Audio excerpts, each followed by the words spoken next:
Mula sa Far East Broadcasting Company, Philippines, narito ang isang programang tatalakay sa iba't ibang kaisipan ugnay sa ating kultura at mga kaganapan na ang magbigay ng liwanag sa usapin ng wastong katuruan at kaugalian.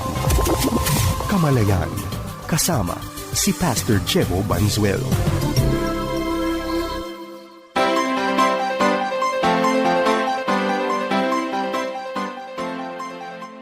Isang mapagpala at mabiyayang araw mga kapatid.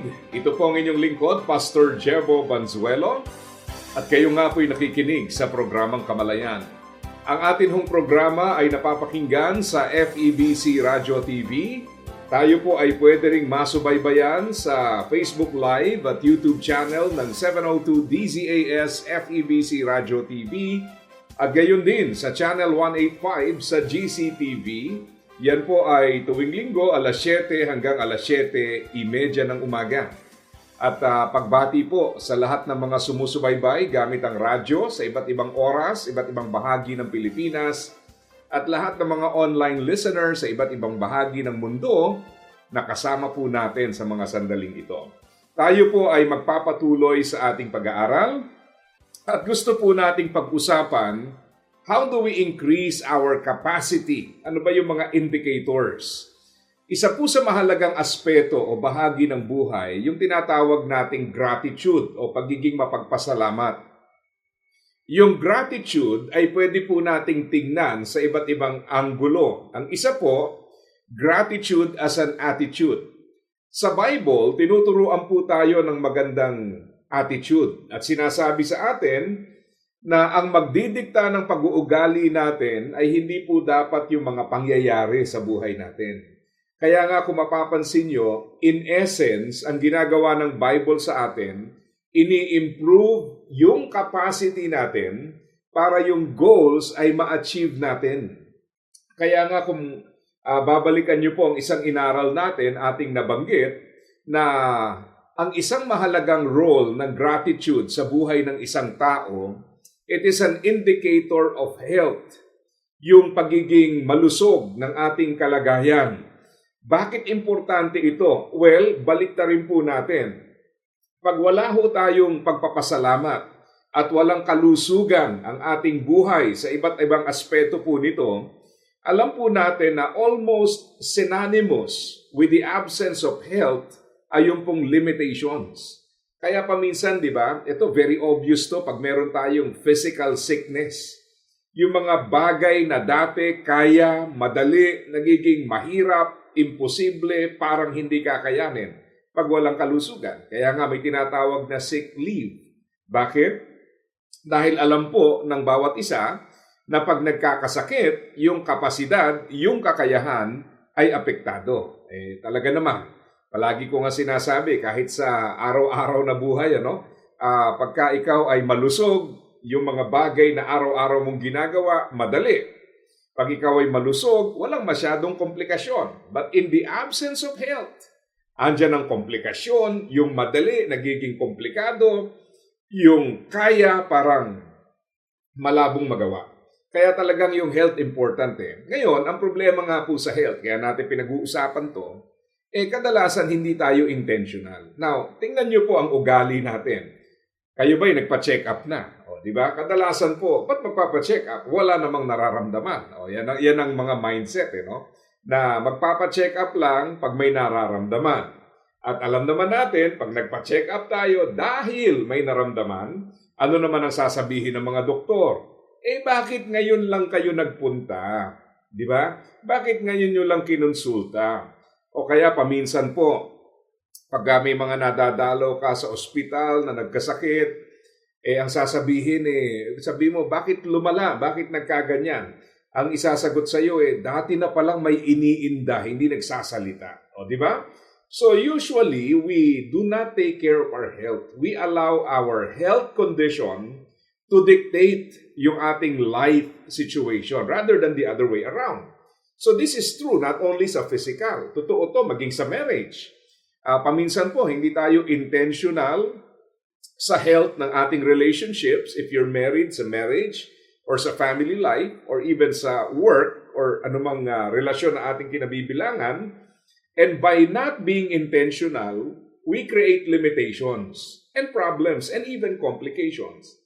Kaya nga pag pinabayaan mo ang kalusugan ng relasyon ng mag-asawa, later on, magkikreate ito ng mga problems na iindahin mo rin sa inyong marriage. So ngayon, kakaisip mo na pwede namang i-overlook, pwede namang pabayaan, pwedeng wag mo nang pagtuunan.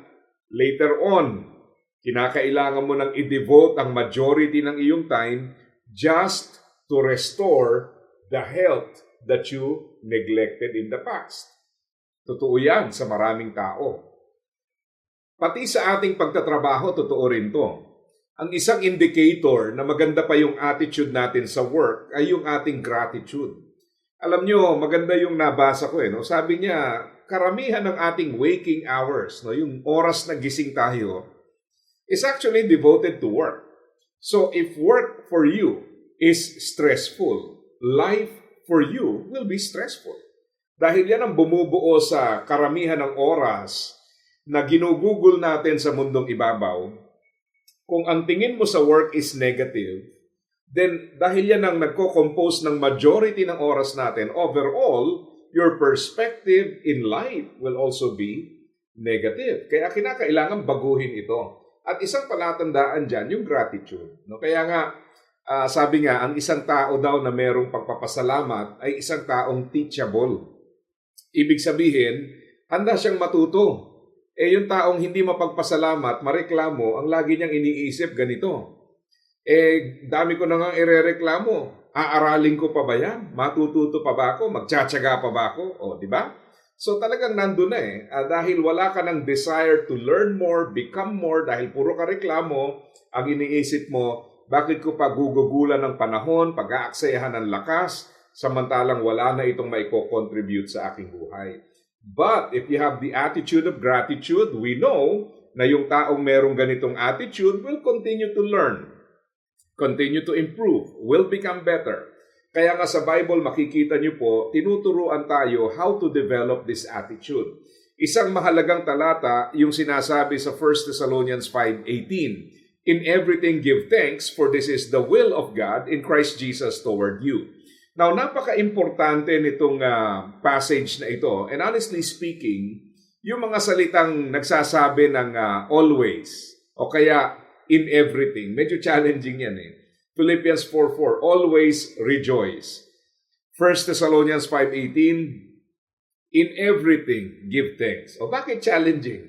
Kasi alam naman natin na hindi naman lahat ng bagay maganda. May mga ups and downs ang buhay From unhealthy to healthy, or the other way around. From having enough resources, sometimes challenging pagdating sa resources. Good relationship, sometimes may mga conflicts sa relationship. Yan ang reality, di ba? Hindi naman natin maiaalis yan. Yan ang reality ng buhay. May mga transitions. Now, ang sabi ng Bible, in everything. So, ibig sabihin, yung attitude mo in good times should be the same attitude in difficult times. Yung attitude mo sa mga panahong madali ang mag-respond ng tama should be the same attitude sa mga panahong mahirap mag-respond ng tama. So anong sinasabi ng Bible sa atin dito? You cannot allow circumstances to dictate your state of mind. Hindi pwedeng yung mga pangyayari ang magdidikta ng kaisipan mo o damdamin mo. You have to take action. You have to do something. Di ba?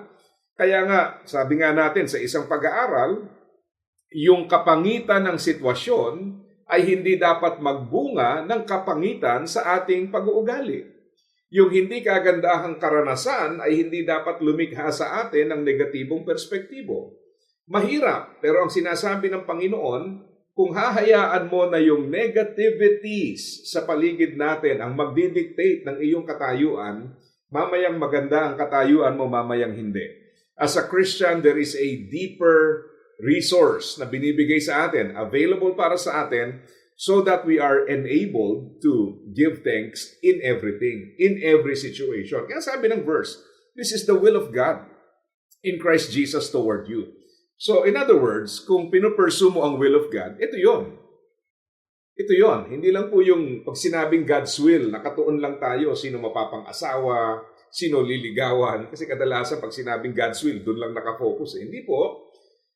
May kinalaman yan sa katayuan ng ating buhay. Sabi nga ng author na si Warren Wiersbe, outlook determines outcome. Now, let's put this into proper practical application. Maganda ho yung napanood ko sa isang video na diniscuss niya sa mga kabataan. Gusto niyang i-explain sa mga kabataan ang reality ng buhay. I think magandang isingit muna natin yung sinabi ni Solomon sa Ecclesiastes chapter 12, verse 1. Remember your Creator in the days of your youth. Now, bakit niya sinabi ito? Ang point kasi ni Solomon, nung sinulat niya ito, yung time na kung saan marami pa tayong lakas, marami pa tayong pagkakataon, yan din naman yung time na kulang tayo sa wisdom. Alam niyo ang reality, majority ng ating mga major decisions in life ay ginagawa natin in the first half of life. Anong kurso? Mag-aaral ba tayong mabuti? Di ba? Sa iba, yung pag-aasawa. Anong trabaho? Gagalingan mo ba sa trabaho? So, yung first half is actually the formative years of life. Yung second half, dito na tayo nag-earn, or in other words, ito na yung inaani na natin, ano man yung mga desisyon at pinagagawa natin nung una. So kaya ko po sinasabi ito, dahil maraming tao hindi nare-realize ang kahalagahan nito. Kaya ang katotohanan, sabi ni Solomon, yung panahon ng kabataan, panahon ng kalakasan niya. That's obvious, that's true. Pero ang isa pang reality, yung panahon ng kabataan is also a time where you lack wisdom. Kulang ka sa karunungan. Imagine, ang dami mong practical resource, kagaya ng kalakasan ng kabataan, yung potential, nandun ka sa umpisa. These are blessings. Hindi mo na maibabalik yan. Pagka na-mismanage mo yan, pag naabuso mo yan, pag hindi mo nagamit ng tama yan, you will lose them and you will lose them forever. Hindi mo na pwedeng balikan. Yung mga taong lumipas, hindi na natin pwede habulin yan. So, sabi nga, what we can do is to just make the right decisions to make sure na tama ang paggamit natin sa mga yan. Ngayon, ang problema ng kabataan, dahil kulang nga sa karunungan, we end up wasting those times. Kaya nga mapapansin mo, di ba may kasabihan tayo mga Pilipino, laging nasa huli ang pagsisisi.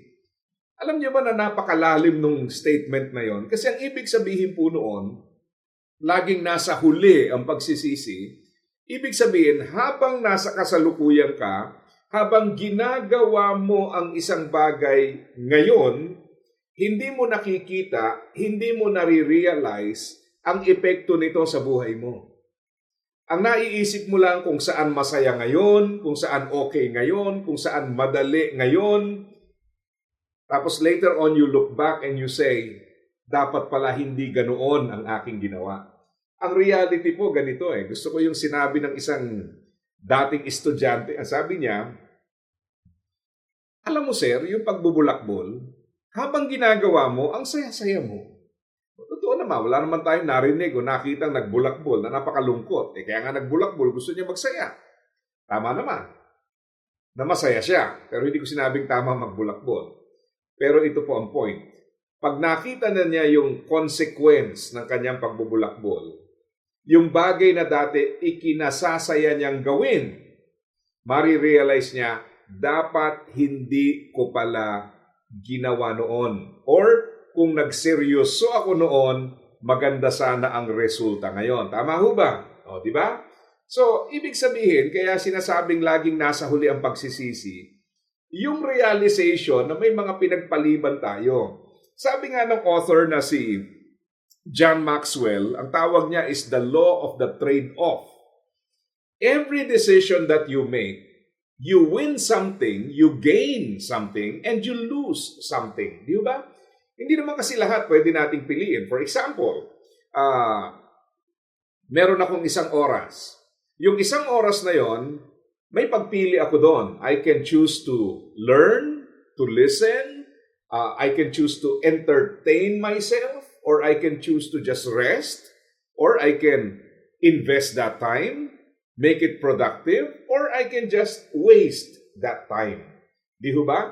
Hindi pwedeng sabay-sabay lahat yon.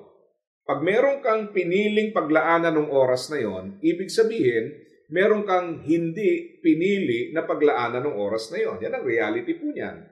Kaya ko sinasabi yan dahil yan po yung trade-off na sinasabi na hindi po nare-realize ng karamihan. When you make decisions, when you make choices, you let go of something in order to gain something else. Trade-off. And sometimes, yung kasalukuyang kalagayan, ginagaya lang natin. Kaya tingnan mo ngayon ang mga tao, halimbawa sa relasyon, o bakit naging kayo? Ang isasagot, masaya ako sa kanya. Pag tinanong mo ulit, bakit hindi na kayo? Ang isasagot, hindi na kami masaya.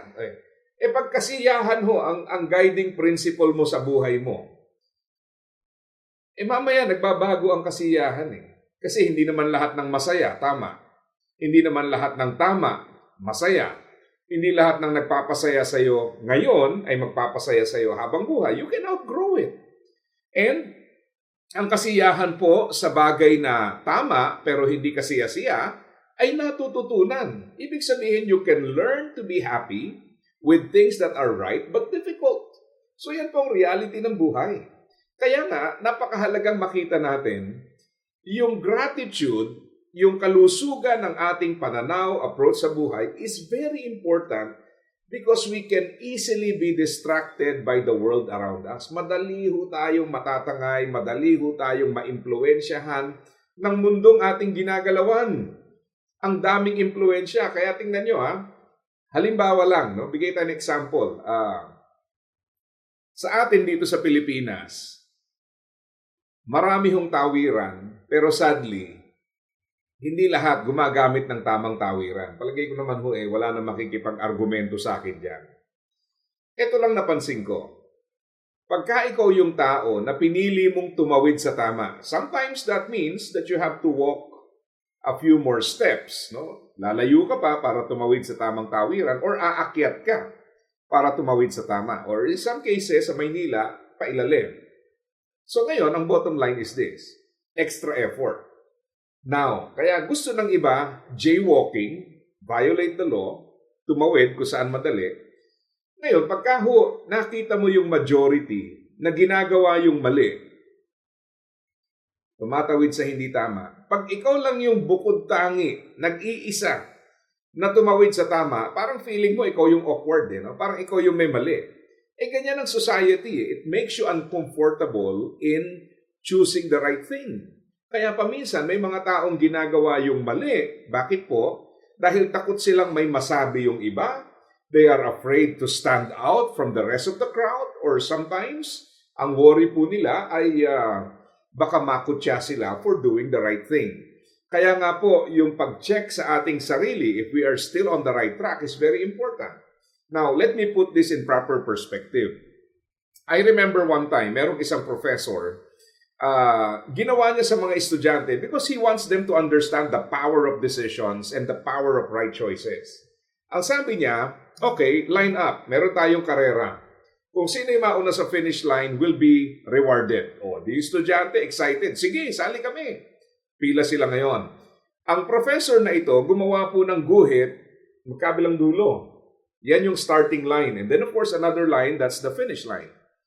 Sa starting line, ang kanyang instruction, make sure na yung anumang bahagi ng katawan nyo hindi lalampas doon sa starting line. We want to start fair, patas. Okay? So make sure walang lalampas. Pag lumampas kayo, you will be disqualified. Then, next instruction, simple lang naman. Sabi niya pangalawa, hindi pwedeng pag sinabing go, uunahan nyo yung pagsasabi ng go. Kailangan tatakbo lang kayo sabay-sabay pag sinabing go. If you go ahead without yet the signal, ang sabi niya, disqualified kayo. So, kailangan pantay, kailangan ay hintayin nyo yung go. Okay, so pila lahat, aware lahat naghihintay na sabihin niya go. Ngayon, ito yung twist. Ang sabi niya, okay, meron tayong konting revision sa ating rules. Okay? we will look at this particular activity in a real-life scenario na kung saan hindi naman lahat pantay-pantay. So sabi niya, okay, mga kabataan, sino sa inyo ang makapagsasabi that you have supportive parents? Taas ng kamay, yung umaamin na supportive ang parents. Step forward. One step forward. So hakbang. Sino sa inyo ang masasabi niyong hindi kayo pinagpala ng magandang edukasyon at suporta? Take a step backward. Hakbang paatras. Sino sa inyo ang merong matatakbuhan pag merong kayong problema? Take a step forward. Sino sa inyo walang matatakbuhan pag may problema? Atras kayong isa. So sa dami ng mga pinagsasabi ng professor na to, so merong nauna, merong nahuli.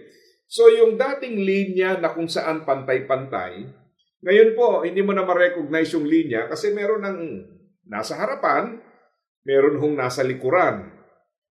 Ngayon, matapos po niyang sabihin lahat ng advantages, disadvantages, ang sabi niyang bigla, go! Takbo! Takbuhan. And then pagdating sa dulo, in-explain niya sa mga bata, this is the reality of life.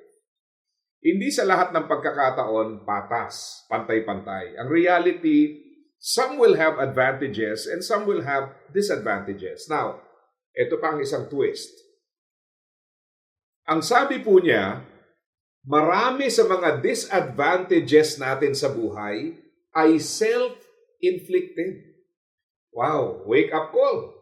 Ibig sabihin, maling pag-uugali, maling pakikitungo, maling mga desisyon, maling mga diskarte sa buhay, maling reaksyon sa mga sitwasyon, ang mga bagay na ito ay mga kapasyahan na ating ginagawa. And they create disadvantages for us. Kaya lang, ang sabi niya, hindi natin laging nakikita yan as disadvantages, but ang reality niyan, when you have these things, it is like taking a step backward. So yung lack of gratitude affects how you see life. It's a disadvantage. It's like taking a step back. It affects relationship. Totoo nga naman, pag hindi ka mapagpasalamat, hindi pwedeng walang epekto sa relasyon. It's like taking a step backward. Kung ikaw ay hindi mapagpasalamat, you cannot properly relate to God. You cannot worship God. So it's like taking a step backward. So, in other words, you create a lot of disadvantages in your life by choice. Self-inflicted, so to speak. Kaya ang malaking hamon sa atin, mga kapatid, ay siya sa atin ang ating buhay. Kumusta yung aking pamumuhay? Di ba? Ako ba ay mapagpasalamat? Ang sabi nga po sa Bible, parte po ng gratitude, we said gratitude is also an attitude, but at the same time, gratitude is also an acknowledgement of God. Ang sabi po sa Romans chapter 1, verse 21, yes, they knew God, but they would not give worship to Him or even give Him thanks. Ang sinasabi ng Bible, alam niyong may Diyos, ayaw niyo siyang kilalanin. Gratitude is recognizing who God is. And gratitude is also, number 3, ascribing to the Lord the glory due His name. Hindi tayo pwede maging mayabang sa buhay na ito.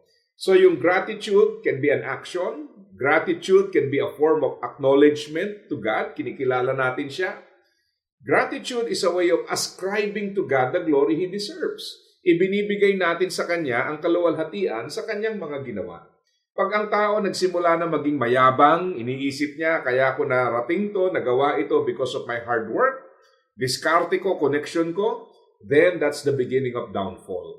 Kailangan pong ma-realize natin we ascribe glory to the Lord. Kaya nga, yung simpleng bagay, gratitude, can imply so many things in the life of a person. So I hope and pray na sa ating pong natapos na pag-aaral tungkol sa gratitude, it has given us proper perspective, proper motivation, and it will challenge us to go to the next level.